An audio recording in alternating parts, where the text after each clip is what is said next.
My parents refused to take me to the hospital when I went into labor. They said, "We're busy with your brother's engagement party. Figure it out." I had to give birth all alone. After that, I cut them off. 3 months later, my mom called me, sounding scared. "Why is the bank freezing our account?" she asked. I smiled and said, "Ask your favorite child." Growing up, I never felt like I truly belonged in my family. My younger brother, Daniel, was their favorite. They always praised him and cared about what he wanted. I was always an afterthought. But nothing prepared me for what happened when I went into labor. I got pregnant at 21. It wasn't planned, and the baby's father left as soon as he found out. I was scared but ready to face the challenge. I thought having a baby would make my parents finally see me and care about me. I was so wrong. Daniel got engaged around the same time I was close to giving birth. My parents were thrilled and threw him a big fancy engagement party. Meanwhile, I was ignored. On the day of the party, I started feeling pain. Then my water broke in the living room. I panicked and called my mom, who was already at the party. "Mom, it's happening. I need to go to the hospital." She replied, sounding irritated, "We're really busy right now. Can't you figure it out?" I was shocked. "Mom, please," I begged, but she cut me off. "I can't deal with this right now. Call an Uber or something. We'll talk later." Then she hung up. I stood there, feeling like I'd been struck by lightning. They weren't coming. They didn't care. I was completely alone. I ordered an Uber while trying not to scream from the pain. The driver looked nervous the whole ride. I barely made it to the hospital in time and gave birth to a beautiful baby girl. No one was there to support me, not my mom, dad, or brother. I looked at my daughter's tiny fingers holding mine and made a decision. I was done with them. The next day, I blocked their numbers. When they tried to contact me, I ignored them. When they showed up to visit, I refused to see them. Then 3 months later, my mom called, sounding desperate. "Why is the bank freezing our account?" My parents had been using my trust fund for years to pay for things, including Daniel's engagement party. But once I turned 22, the trust fund became fully mine. With the help of a lawyer, I took control of my money and cut them off. I calmly replied to my mom's call, "Ask your favorite child," and hung up. For a few days, everything was quiet. Then, one morning, I opened my door and found my mom standing there. She looked terrible, messy hair, no makeup, and her face full of anger. "How dare you, Sophia?" she snapped. "You froze our money. Are you insane?" I laughed. "Our money?" "No, Mom. My money. The money you weren't supposed to touch in the first place." She scoffed. "Do you have any idea what you've done? We have bills. We have responsibilities." "You mean Daniel?" I said. "Because let's be honest, Mom, that's who you really care about. You can't pay for his wedding anymore, can you?" My mom flinched but quickly tried to act tough. "That's not the point. We're a family. Families share. You're punishing us over a misunderstanding." "A misunderstanding?" I said, my voice shaking but firm. "You left me to give birth alone, Mom. You told me to figure it out while you hosted his party. So no, I don't owe you anything." Her eyes turned cold. For a moment, I thought she might slap me. Instead, she did something worse. She smiled. It was a mean, icy smile. "Oh, honey," she said softly, "you have no idea what you've just started." Then she left. I didn't know what she meant until 3 days later when I got served court papers. The lawsuit. My parents were suing me. They claimed they'd been using my trust fund because they thought I was fine with it. Now, they were arguing that since the money was spent on family expenses, I had no right to cut them off. It was ridiculous. But the worst part, Daniel was part of the lawsuit. I thought maybe he'd say this was too much, but no. He was right there in the legal papers, saying that because my parents used the money to raise me when I was a kid, I owed them. I wanted to scream, but instead, I called my lawyer. The family smear campaign. While I was preparing my defense, my mom started spreading lies about me. She told everyone in the family I was greedy and ungrateful, that I had taken their money when they needed it most. Relatives started calling. Some wanted to hear my side of the story, but others just yelled at me, calling me selfish and cruel. The worst call was from my grandmother's sister, Aunt Lydia. She was furious. "Your parents took care of you for years," she snapped. "And this is how you repay them? By making them suffer." I was so angry, I almost broke my teeth from clenching them. Making them suffer? They left me to give birth alone, Aunt Lydia. They didn't care about me, not then, not now. She scoffed.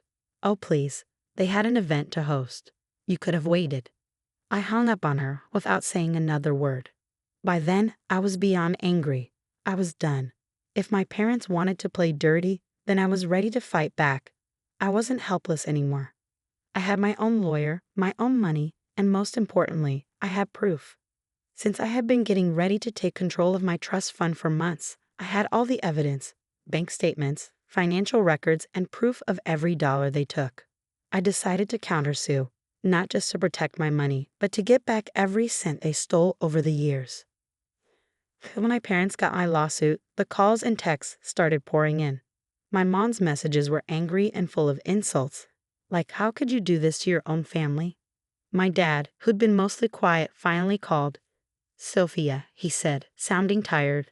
Let's be reasonable. We're your parents. You can't do this to us. I took a deep breath.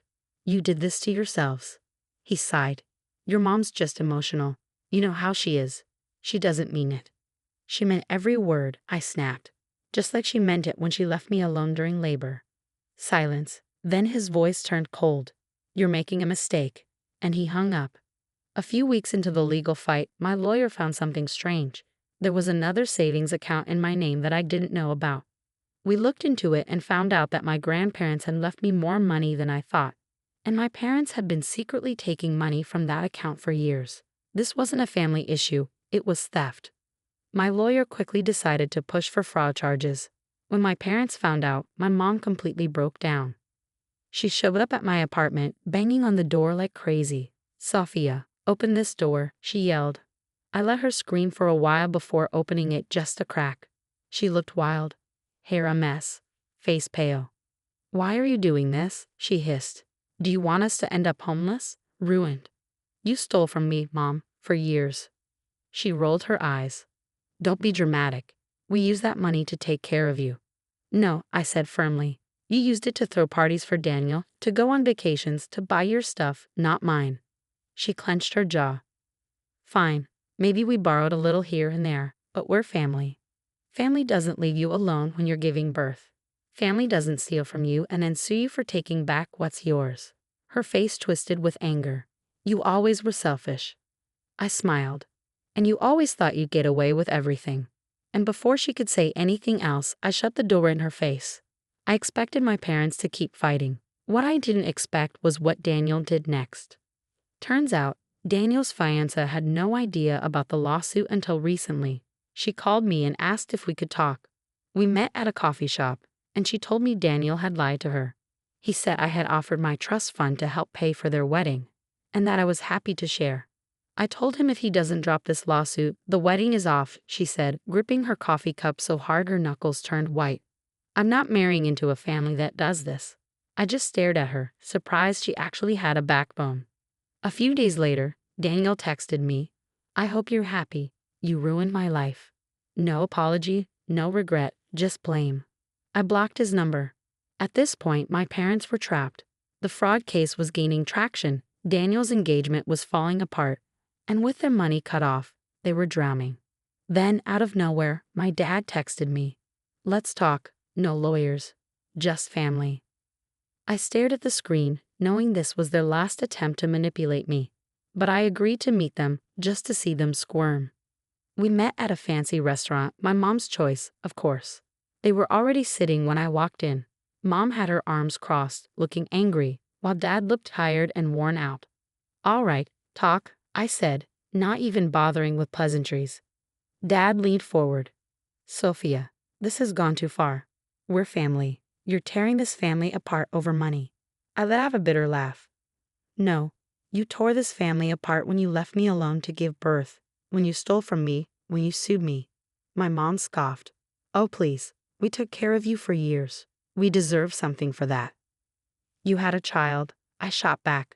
That was your responsibility. You don't get paid for raising your own kid. She flinched, but I kept going. You stole my money for years, lied to me, and then tried to destroy me for taking back what's mine. So no, you don't get to play the victims. For the first time, my dad looked ashamed. His eyes dropped like he couldn't even face me. But my mother? She doubled down. Leaning in, Voice sharp, she said, "You don't understand. We needed that money. Without it, we're ruined." I tilted my head. "Oh, and whose fault is that?" Silence. Then, in a whisper, she said, "Yours." I laughed, a harsh, bitter laugh that made her face twist in anger. "That's rich. You really think I should feel guilty after everything you did?" She slammed her hand on the table, making the silverware rattle. People started to glance our way. "I raised you," she snapped. "I gave you everything." I stood up. "No, Mom, you gave everything to Daniel, and now he's left you to clean up his mess. Just like always." Her face turned pale, and as if summoned, Daniel walked in. He looked awful, red eyes, messy hair. His fiancée must have finally called off the wedding because he looked completely lost. But when he saw me, his face twisted with rage. "This is your fault," he spat. "You ruined everything." I crossed my arms. "You did that all by yourself." He stormed over, fists clenched. "You think you're some victim. You think you're better than us." "No," I said calmly, "but I am free." His jaw tightened. "You're nothing. You were never supposed to have that money. You were never supposed to." "Never supposed to what?" I interrupted. "Stand up for myself. Take back what was mine." "You're selfish," he growled. "A selfish, bitter little." "Enough," my dad cut in. We all turned to him, and for the first time, I saw something real in his expression. Regret. Deep, crushing regret. "This isn't her fault," he said softly. "It's ours." My mother's head snapped toward him. "Excuse me?" He sighed, rubbing his temples. "We did this. We spoiled Daniel. We enabled him. We stole from our own daughter and acted like it was all right. We left her alone when she needed us the most." He looked at me, his face shattered with guilt. "I'm sorry, Sophia." And that, more than anything, stunned me. My mother was furious. "You're apologizing to her," she hissed. "After everything?" "Yes," my dad said, "because she was right." The silence that followed was heavy, and for the first time, my mother understood she had lost. The lawsuit was dropped a week later. I didn't forgive them completely, but I let the fraud charges go under one condition. They had to pay back every cent they stole. It took them years. Daniel never spoke to me again. My mother never forgave me either. She still plays the victim, telling anyone who'll listen that I ruined the family. My dad tried. He sent letters, called on birthdays, but I never let him fully back in. Some wounds just don't heal. And me? I raised my daughter in peace. I built a life for us, and I never once looked back.